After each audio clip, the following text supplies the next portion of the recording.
But first, this morning, authorities are investigating what could be the metro area's latest homicide case. Skeletal remains were found in the desert west of the city yesterday.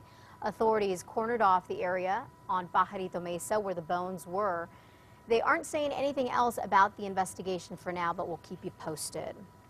This morning, a prison escapee accused of murdering a couple in New Mexico while on the run is appealing some of his convictions.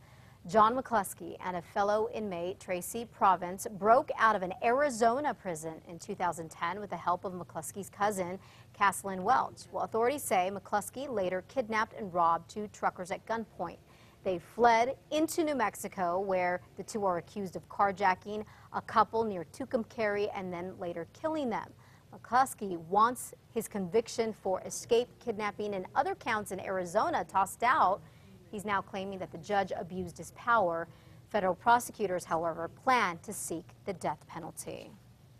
This morning, we have learned another person has been charged with a murder after a body is found near Santa Fe. 34-year-old Oscar Ornelas was found dead near La Cienega back in May. Eduardo Melina Perez of Albuquerque is now being charged with the murder. He is being held on other charges right now in Torrance County. A couple of weeks ago, 22-year-old Luis Solis was arrested and charged with the murder as well.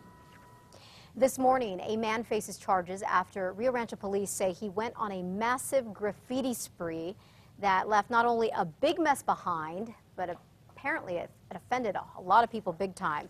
Residents on Raspberry Street woke up to this yesterday morning, graffiti everywhere. Police say 23-year-old Jose Campos was the person responsible.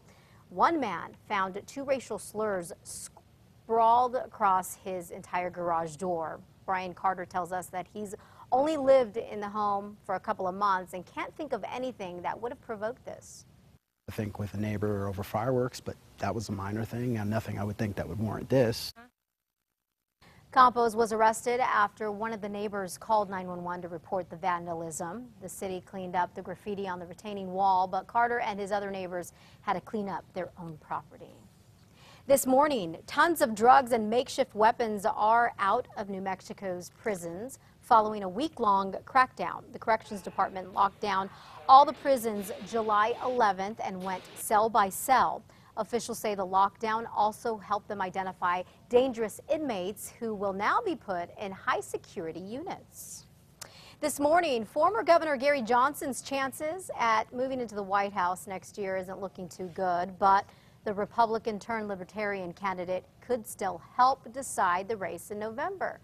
Newly released numbers by public policy polling show President Obama's lead over Mitt Romney is narrowing at 49% to 44% in New Mexico. But when you include Johnson in the mix, Obama's lead drops to 4 points. Drops to 4 points. Now, Johnson said he has the ability to fire up conservative voters by pushing for less spending and smaller government. But he also says he appeals a lot to Democrats on social issues. I am speaking on behalf of the majority of Americans. On the majority of Americans, he says. So at least one political expert says that Johnson will continue to drop in the polls as November nears, and in the end won't have all that much impact there. Sorry for those audio technical difficulties. This morning, a local group is pushing for Albuquerque to raise its minimum wage by $1. The group called Olay is trying to get 12,000 signatures to get the minimum wage proposal on the ballot. The city raised the minimum wage to $7.50 an hour back in 2009. Olay wants it to be $8.50 by January, then increase it with the cost of living every year. The group has until August 11th to submit the signatures. So far, they've collected about a quarter of what they need. And if you'll recall, the minimum wage in Santa Fe jumped to more than $10 an hour back in March.